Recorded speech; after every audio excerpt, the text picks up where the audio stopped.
So I had to slow it down a little bit. It was like going a little too fast. This printer like routinely just prints too fast.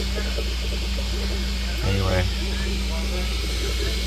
I really didn't check any of the slicer settings. I just put it in there. I could tell it was too fast. It slowed it down to 88%. I just had to print the lid to it.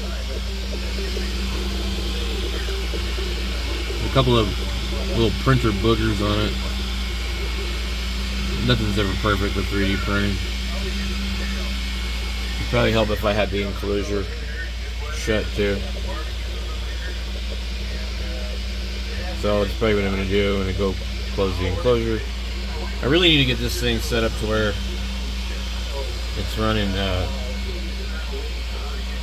remotely.